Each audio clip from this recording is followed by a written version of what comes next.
Hi, it's Tony from Old River Hard Goods. As you can see, it's snowing here in Pennsylvania, and I decided it'd be a good day to work up a video on slate roofing tools. A properly installed slate roof, depending on the type of slate used, can last anywhere from 75 to up to 200 years. Carbon County Courthouse here in Jimthorpe, PA still has slate roofs. You can see them there up on the peak, along with a number of other buildings.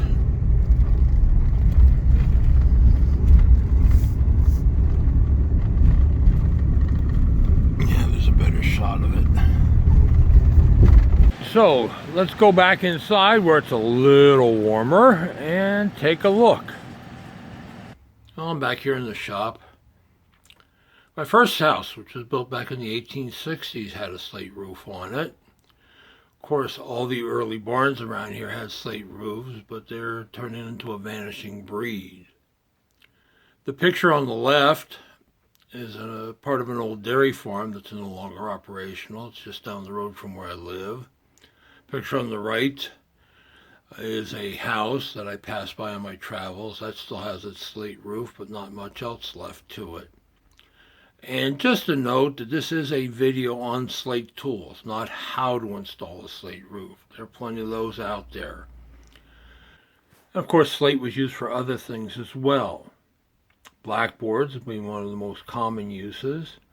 It's also used as the base for pool tables, for countertops, for table and nightstand tops as well. I've also seen a few sharpening stones that were made out of slate, very fine hones. So now it's time to move on to the tools. And here we have an assortment of tools used in the trade of installing and removing and repairing slate roofs. And I'll be talking about each one in detail. First off is the Slate Hammer. This was made by Stort's of Philadelphia. They've been in business since 1853 and are still in business today. And they've made a lot of quality and collectible tools over the years. This one was repaired at some point and rehandled, but good ones don't last very long around here, but it'll do for purposes of this particular video.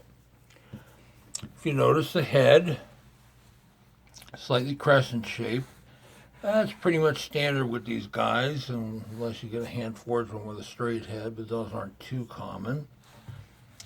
The face, this one's slightly oval. Sometimes you see them very lightly cross-hatched. Sometimes they're square, but they're never real big. And of course you got the nail claws, pretty substantial there. And the spike end for punching holes in the slate. It's also used for scoring the slate, for breaking. Speaking of breaking, slate hammers always have a beveled edge on the one side for breaking small pieces of slate. And they always have stacked, for the most part, have stacked leather handles. Once in a while you'll find an early one with a wooden handle, or the leather's been replaced with wood. Again, as I said before, this one's been replaced, but gives you an idea of what's going on there. View from the back.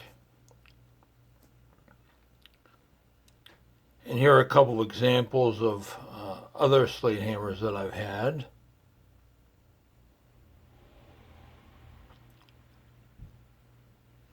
As I said, finding good ones isn't getting any easier. Well, except for the flea market guys that seem to think they're made of solid gold, but that's a discussion for another day. Okay, here we have a breaking anvil. Slate is cut by scoring it with an awl or like the spike end of the hammer, and then snapped over a straight surface like this for larger pieces, or smaller sections over the side of the hammer.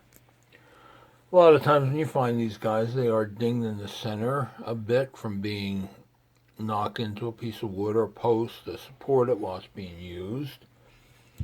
This one, unfortunately, was given the standard flea market artist flat black paint job, which I haven't gotten around to cleaning up yet, but usually as these guys go, this one's not too bad. I've seen some really nice hand-forged ones over the years. This one looks like it was just kind of welded together, but it will get the job done. Here we have a selection of Slate Rippers. Slate tiles are held in place with copper nails traditionally, although some folks are using aluminum nails now. And when it comes time to remove a tile, what you have to do is cut the nail, and that's where the ripper comes in. If you note the styles of the heads, they all have sharpened edges here at the bottom. This gets hooked up around the nail, and then the end of the handle here is struck. You see this one's pretty mushroomed. These are made by a variety of makers. Storz is still making them. PS&W made them. This one's made by Chas Lohman of Allentown, PA. I can't find any information on him, but I have sold a couple of these by him over the years. This one's kind of neat. It was patented in 1950 by a Stanley Schwark, Schwork. He also has a number of patents on slate tools. Many years back, I had one of these that was made by Diston. Like a lot of companies, they made various and different tools. Unfortunately, I'm going to be looking at these guys for a while because the post office has jacked up the shipping rates on long and heavy items, and, well, folks aren't going to want to pay $50 to ship a $25 tool, unfortunately, so I guess I'll be collecting them. Okay, here we have a pair of slate splitting chisels. Smaller one is 6 1/4 inches, the other one's a little bit longer.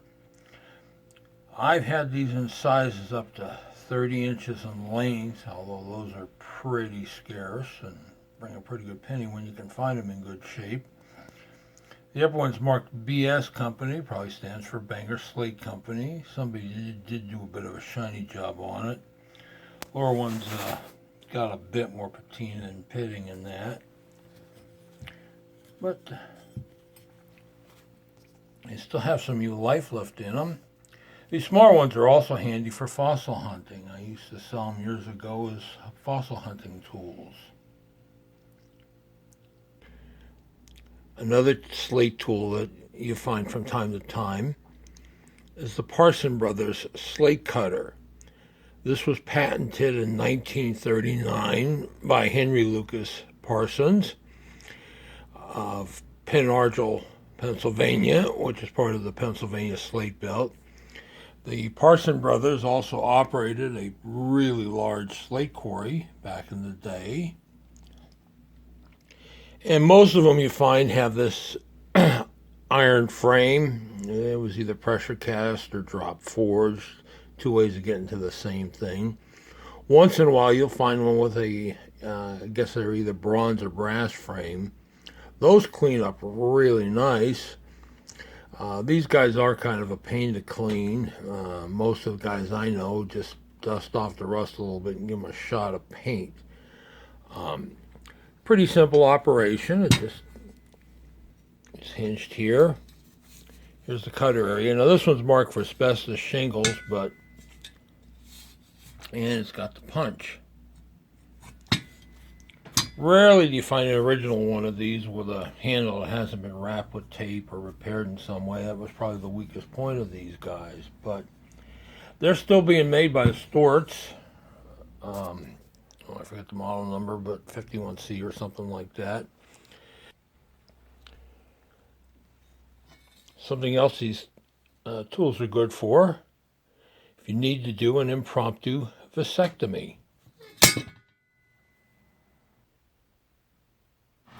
And that's all for this one, folks. I hope you enjoyed my little presentation, and please hit the subscribe button to be notified when new videos are posted. Thanks.